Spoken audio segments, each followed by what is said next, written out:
জলপাইগুড়ি শহরের দিনবাজারে বিভিন্ন সবজির খুচরো ও পাইকারি বাজারের মূল্য যাচাই করতে সদর মহকুমা শাসক তমজিৎ চক্রবর্তী সোমবার সন্ধ্যায় হঠাৎই অন্যান্য আধিকারিকদের সাথে নিয়ে বাজারে উপস্থিত হন।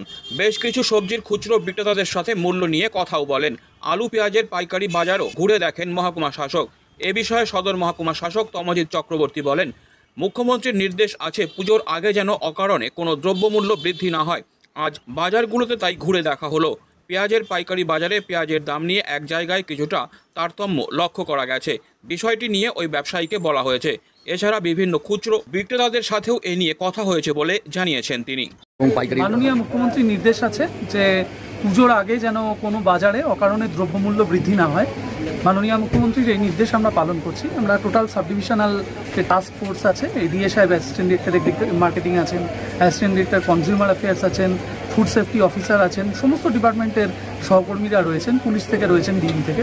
তো সবাই মিলে আমরা বাজারগুলো ঘুরছি যাতে কোথাও কোনো মতে দ্রব্যমূল্য অকারণে বাড়িয়ে না বিক্রি করা হয়। কি কি দেখলেন? কোনো এরকম তারতম্য কিছু বোঝা গেল? হ্যাঁ, একটা তারতম্য আমরা দেখেছি। আমরা ওটা ওনাকে বলেছি। কিসের?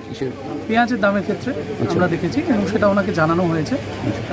এই গদিতে যিনি আছেন জানানো হয়েছে। এছাড়া আমরা আসবার সময় যারা রিটেল বিক্রি করছেন তাদেরকেও আমরা বলেছি যে দামটাকে ঠিকঠাক দামে বিক্রি করুন। স্যার, আর একটা অভিযোগ ছিল থার্মোকলের একটা পুরোনো একটা কি থার্মোকলের বিষয়ে পৌরসভার সঙ্গে আমার এইমাত্র কথা হয়েছে, আমি নিজেও দেখেছি। আমরা ওটা পৌরসভাকে বলেছি থার্মোকলগুলো ইমিডিয়েটলি এখান থেকে সরিয়ে নেবে।